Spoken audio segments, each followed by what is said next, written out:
What's your I finally met my online friend horror story? I met a guy online, we really got on and he came over a few times so we could hang out. I did find him attractive and tried to hint that I was into him. Note, I can't flirt to save my life, but nothing ever happened. After a few dates, he suddenly vanished offline. No social media, he wasn't answering texts or emails, nothing. I thought he'd ghosted me. After 6 months he reappears. I asked him where he'd been and he said, I don't want to talk about it. A few weeks after, there was a fad where people were Googling their names and posting humorous stories they had found about similar people with their name. Mine was about a ship that had my initials, and I started to Google friends' names just out of boredom, morbid curiosity, Googled his name and found a local news story from his area, one of those crime in courts, things that he had been done for statutory rape of a minor, online grooming and had his computer and phone seized as evidence. Said he was 14. Turns out he was 38. My parents gave him a stern talking to. Edit, everyone is saying how he was a child molester and all that, but let me clear thing up. He was always nice and friendly online until I found his Facebook and saw his age. At which my parents had a mental breakdown. Was never allowed to play video games with him online again. Edit 2, okay, maybe he was. Guy the first knew in college met a girl online and spent every day talking about her. She lived about 6 hours away, so he planned to take a semester off and pursue this relationship. He got a job in her town and asked if I'd help him move out there since my car would hold more than he could take on a bus. I had a long weekend off and figured, why not? A road trip could be fun. I'd drive him out as a goodbye present, and the way back I planned to visit Yellowstone. Well, we arrive and it turns out he doesn't have an apartment lined up and he found a job posting in his girlfriend's town. He hadn't actually gotten the job. Or even applied yet. I make a bunch of phone calls and find him a room to rent that will let him move in that day with just first, last, and deposit, even without a job.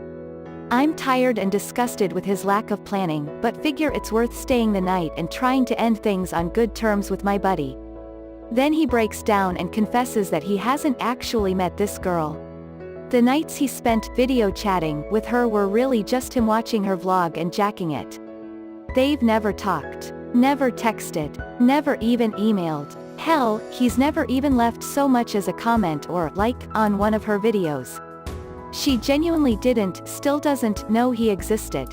His plan was to hang out at this game shop she talks a lot about until she showed up and somehow create a relationship from that. He thought that they'd meet and she'd fall in love with him and move back to our college town to marry him, all before the next semester began. That didn't happen. Instead, I made my buddy buy a bus ticket for his ride back to school and left. He came back to school and got more cringy, not less. I lost track of him after that. This is way back in the mid-90s. Bulletin board systems were all the rage. I made friends with this guy from NC, he was friends with a bunch of us from my dorm, mostly females, which should probably have been a red flag, but I was extremely naive at the time. A couple months in, he mentioned he was coming to our state for a wedding and asked if he could come by our college to meet everyone. It was agreed he'd sleep in my dorm room since my roommate was almost never around. Now, there was no discussion or thought of sex, but I was pretty excited to meet this guy and see if he was as funny and charming as he was online. Well, day arrives, dude shows up. I should mention that I and all my college friends were 18 or 19, this guy was 24. Or so he said. Guy looked like, and I'm not exaggerating, a cancer patient. Pale, gaunt features, long greasy pale blonde hair except where he was bald on top, and just generally looked like he was about to die or he was dressed as a ghoul for Halloween. He insisted on hugging all of us. I was trying to remind myself that looks don't matter and that he was a cool guy despite his very unsettling appearance. But then, when we all started hanging out, things just got worse. He was asking really invasive questions of all of us, making weird comments to whatever was said, just all around creepy and distressing. I was sitting on the floor with another friend and actively rocking back and forth from discomfort. I lied and said I had hurt my back and that sleeping on the floor helped, because that night he kept insisting we could share my tiny twin college bed. Nope. Last time I ever met anyone from that site.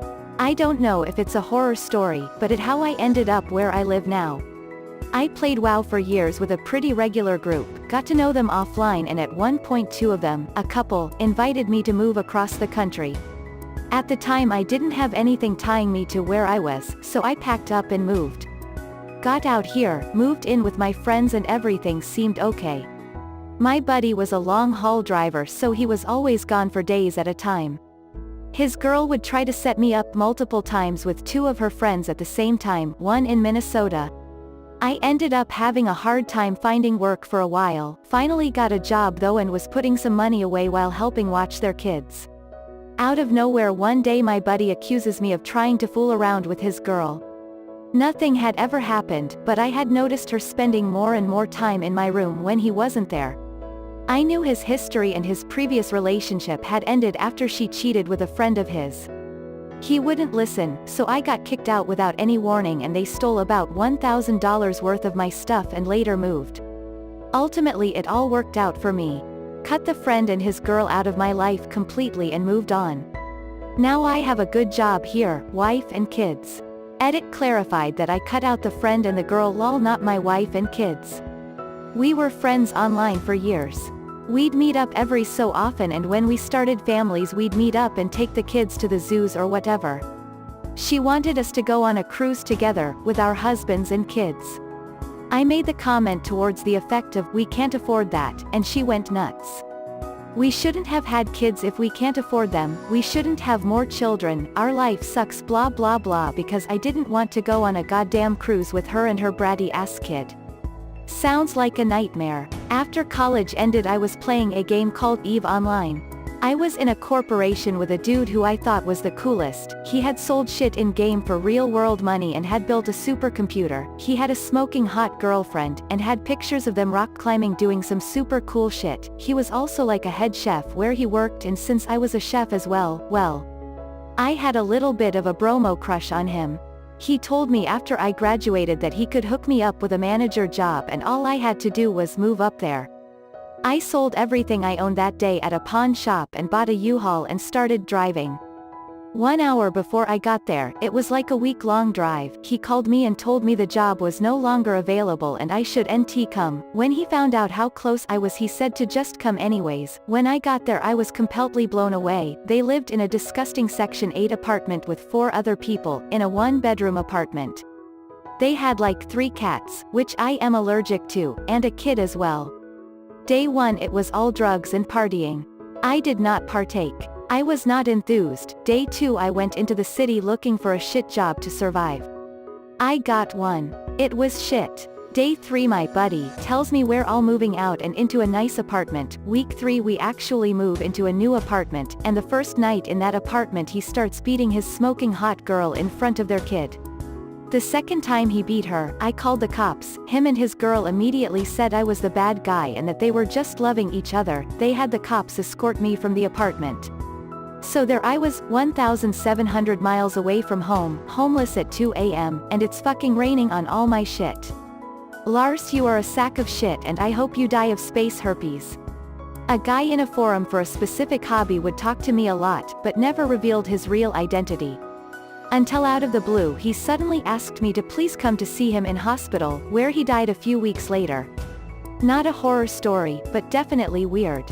At 13 years old, I went to a show where my male online friend was also supposed to go. Not a big show and I was with my father, don't worry. We were supposed to meet at one of the entrances, but he never showed up.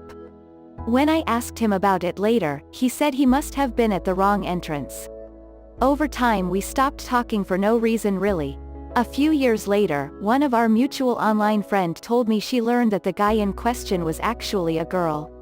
I don't care about the gender, the thing is that she wasn't the one on any of the pictures she sent to us and our other friends, and her name wasn't her real name, she totally invented another identity.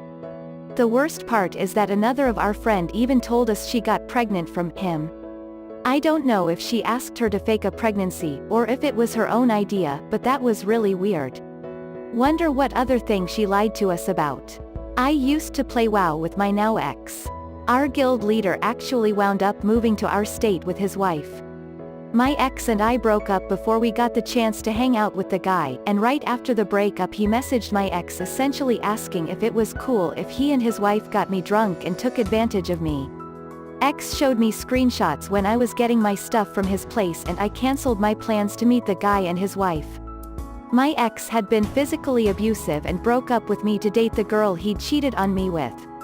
I'd tried leaving before but he'd fake suicide attempts and I was so scared he'd go through with it so I stayed. Even though he was in a new relationship he tried to keep tabs on me and control me, but I saw it as my chance to escape. I happened to move right after we split and he didn't know my new address. I blocked him on everything. Somehow he kept getting information on me though. Turns out the guild leader was feeding him everything. I hadn't deleted the guy off Facebook cause I figured he was only a problem in person. When I confronted him over Messenger, bringing up the abuse, and the guy said he choked you because you guys were arguing and he was afraid he wouldn't get the chance to speak. He still loves you. Side note, the choking was cause I was defending myself against accusations of cheating, which I hadn't done.